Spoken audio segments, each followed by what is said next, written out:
عليكم يا أغلى ناس، أنا أم العيال ورجعت لكم بحكاية جديدة من قلب الريف المصري الطيب، من وسط الضحك والزغاريت وريحة الطين والمخبوزات اللي بتفكرنا بأيام زمان. النهاردة حكايتنا مش أي حكاية، ده عن الفرح اللي بيجي بعد صبر، عن يوم العمر اللي بيحلم بيه كل قلب بنت. هتحسوا معايا فرحة بسيطة لكن صافية زي المية النقية.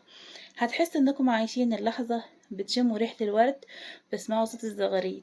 استعدوا يا حبايبي وركزوا معايا علشان الليلة دي هحكي لكم قصة اسمها فرحي، يوم العمر اللي استناه قلب سنين.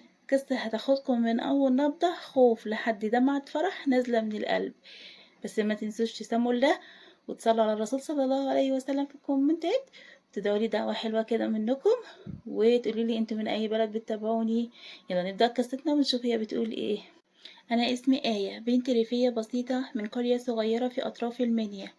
اتربيت وسط أهل طيبين، صوت الديوك بيصحيني الصبح وريحة العيش البلدي اللي أمي بتطلعها من الفرن بتفكرني إن الدنيا لسه بخير. كنت دايما بحلم بيوم فرحي، اليوم اللي ألبس فيه الفستان الأبيض وأشوف كل اللي بحبهم حواليا والضحكة مش سايبة وشي لحظة. بس عمري ما كنت متخيلة إن اليوم ده هيكون بالشكل ده، بسيط بس مليان حب ودفى. كل حاجة بدأت لما تقدم لي محمود، ابن عمي وجارنا، شاب محترم جدا وبيشتغل في القاهرة وبيجي البلد كل جمعة. من أول مرة شفته فيها وأنا حسيت بحاجة غريبة، مش حب من أول نظرة ولا كلام أفلام، لأ، هو كان إحساس راحة. كان قلبي بيقول هو ده اللي هيسونك. وبعد كام شهر جه البيت هو ووالدته وطلبوني رسمي. أمي كانت فرحانة جدا، وأبويا رغم إنه دايما بيحاول يخبي مشاعره كنت شايفاه في عينه سعادة ما تتوصفش. من اليوم ده وأنا عايشة حلم جميل. بدأنا نجهز للجهاز وأنا وأمي كل يوم في السوق نشتري حاجات بسيطة على قدنا. كنا نضحك ونقول هو مش المهم الغالي، المهم البركة والنية الحلوة. كنت بحلم كل حاجة بإيدي، وكنت بحط كل حاجة بإيديا، مفارش السرير، الكوفرتة، وخيط بعض الستاير بنفسي. وأمي كانت دايما تقولي يا بنتي البيت اللي بيتبني على تعبك بيبقى ليه طعم تاني يا بنتي. قرب اليوم الكبير، يوم كتب الكتاب والفرح. في الليلة دي معرفتش أنام، قلبي كان بيرقص من الفرحة ومخوفني حاجات جوايا بتتحارب معايا فرحتي. أمي دخلت عليا الأوضة، لقيتني قاعدة في فستان النوم وشعري مفكوك. قالت لي ليه وهي مبتسمة، مالك يا آية، العروسة مش نايمة ليه؟ والحلوة بتاعتنا مالها زعلانة ليه؟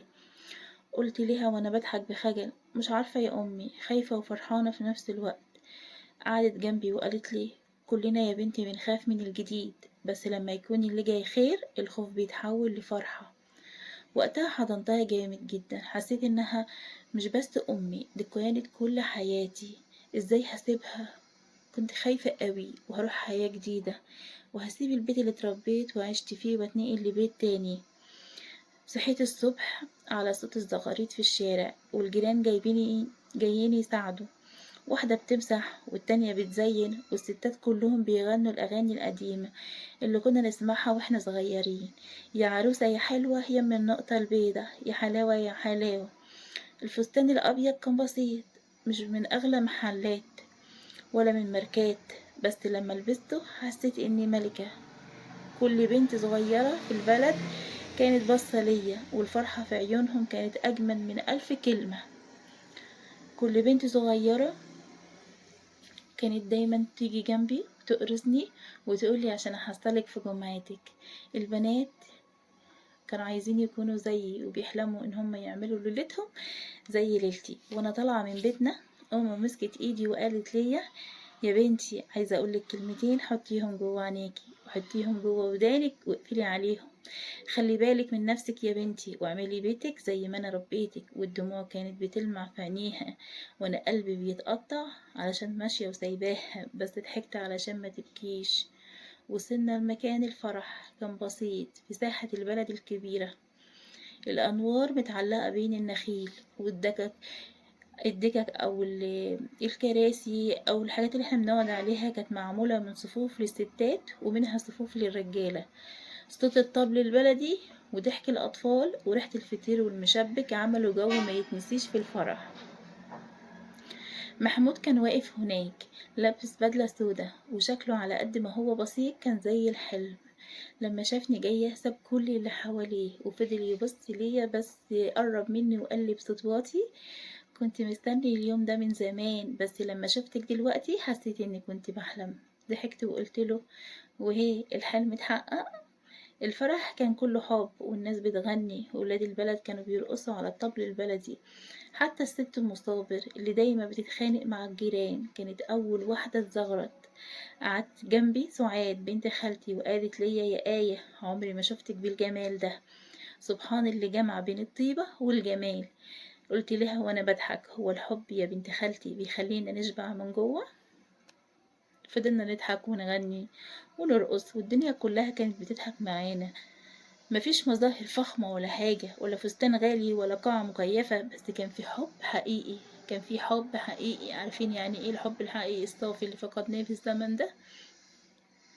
كل نظرة من أمي، كل لمة من الستات، كل ضحكة من العيال الصغيرة كانت بتقول: الفرحة مش في الفلوس، الفرحة في الناس.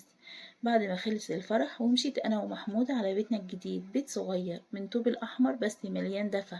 في أول ليلة من ليالينا قعدنا على الأرض وصلينا ركعتين لله عشان تبدأ حياتنا بالبركة والخير.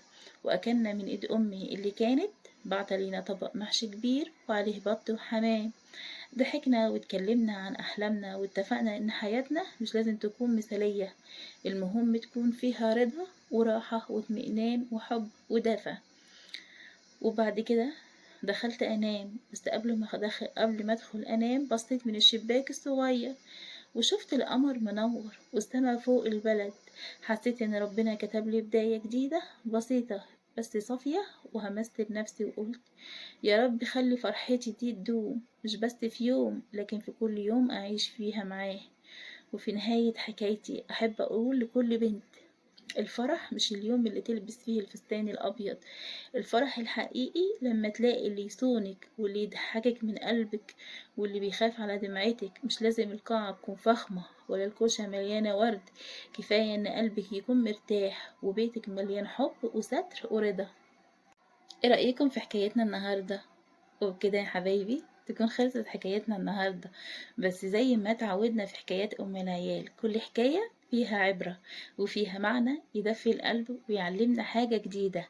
لو القصة لمست فيكم حاجة أو خلتكم تبتسموا ولو لحظة، ما تنسوش تعملوا لايك وتشتركوا في القناة علشان يوصل ليكم كل جديد من حكايات أم العيال. استنونا في حكاية جديدة، حكاية من قلب، زي ما دايما بحكي لكم حكايات أم العيال من ناس وللناس. سلام. وقبل ما تختموا ونقول سلام ما تنسوش تكتبوا حنان في الكومنتات وتفجروا بالصلاة على الرسول صلى الله عليه وسلم، وتكتبوا لي انت من اي بلد بتتابعوني، وكمان شجعوني بلايك حلو منكم علشان خاطر القناة تكبر بيكم. سلام سلام.